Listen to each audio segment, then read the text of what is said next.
Voor het eerst sinds 2020 heeft Maastricht weer op traditionele wijze op de markt een stadsprins uitgeroepen. Kom op! Laten ongroet en onbekenden het voelen dat als je vrooien krijgt. Want nu gaat het gebeuren! Ja!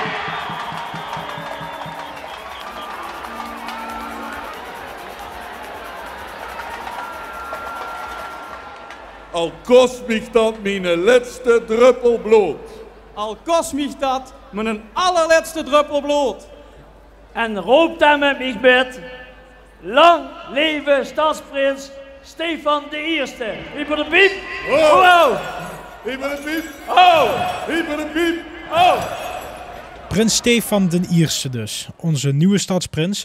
Eén dag daarvoor werd al een andere hooglustig paar uitgeroepen. Ik presenteer hij voor u, prins Van en prinses Sky.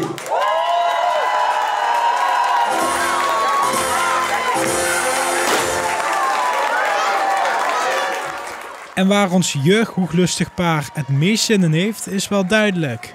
Op carnaval te vieren met alle kinderen van Maastricht. En die? Alles eigenlijk. Ja. Even terug naar die grote prins op de markt. Maastricht viert vastelavond. Maastricht, get on again. Want die had nog een boodschap voor de Maastrichter vastelovend. En als ik daarbij een oproep mag doen. Laat die 4 weken, maar zeker die 3 dagen, vooral ons eigen Maastrichter liedjes klinken. Veel zien geen stad van de snollebolletjes of techno met de vastelavond. Maastricht is de stad van Zata Hermaniekes, van Tijmente, van Matniel, van Beppie, Frans, Erwin, Zischoum, Super, De Cup,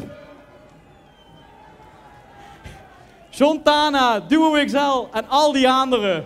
Laat hun kleinke klinken, dan weet ik zeker dat vastelavond nog eens 100 plus 7 keer 11 jaar er tegenaan kan. En de jeugdprins heeft eigenlijk maar één wens. En zo is nu ook Oets grote stadsprins willen worden. Ja, heel erg heren. De prins is gekozen, Maastricht is klaar voor de vastelovend. Nu alleen nog wachten, wachten, wachten.